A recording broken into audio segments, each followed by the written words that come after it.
Welcome back to Outside Views, where today we're diving into one of life's greatest mysteries. No, not why British food has a reputation for being bland or why I hate brown sauce, but something almost as puzzling. The difference between the UK, Great Britain and England.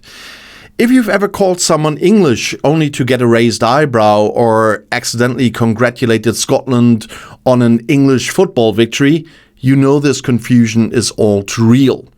But fear not, today we are unraveling this geographical Gordian knot together once and for all. Let's start by getting our terms straight. First up, England. England is a country. Yeah, I know, this one seems obvious.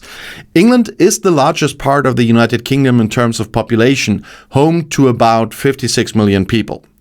It's famous for things like London, Stonehenge, Shakespeare, and let's face it, a national obsession with tea and biscuits. But remember, England is just one piece of a bigger puzzle.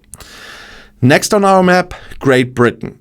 Great Britain isn't a country, but rather a geographic term describing the island itself, which houses three countries: England, Scotland, and Wales. Think of Great Britain as an apartment building and England, Scotland, and Wales as roommates who occasionally argue about who left dishes in the sink. The term great originally wasn't about how fantastic Britain was, though some may argue otherwise, I know that. It simply distinguishes it from Lesser Britain, also known as Brittany in France. A clever bit of branding from centuries past. Now, on to the United Kingdom, officially known as the United Kingdom of Great Britain and Northern Ireland. Yeah, that's quite a mouthful, and no, you won't hear anyone casually saying it at the pub. The UK includes England, Scotland, Wales, the Great Britain trio, plus Northern Ireland, located on the separate island of Ireland. Think of the UK as the political band these four countries decided to form, decided one way or the other. Like any good band, sometimes they produce chart-topping hits together, and sometimes there's tension over who's the lead singer. What about Ireland, you ask? Great question. Ireland is a completely separate nation, occupying the majority of the island of Ireland, with Northern Ireland as its neighbour in the north, still part of the UK.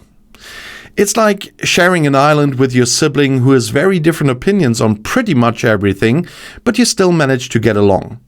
Mostly. So to quickly recap, England a country, Great Britain the island with England, Scotland and Wales, the UK the political union of England, Scotland, Wales and Northern Ireland. Simple enough, right? But wait, there's even more fun to be had here. Beyond politics, there's sports.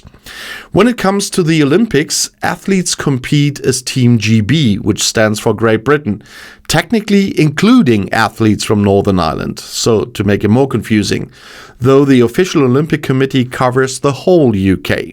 However, in football, or dare I say it, soccer for our American friends, England, Scotland, Wales and Northern Ireland compete separately. Confused yet?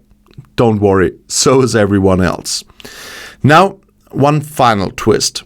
There's also the term British Isles, which is purely geographical, covering Great Britain, Ireland, yes, including the Republic of Ireland, and many smaller islands.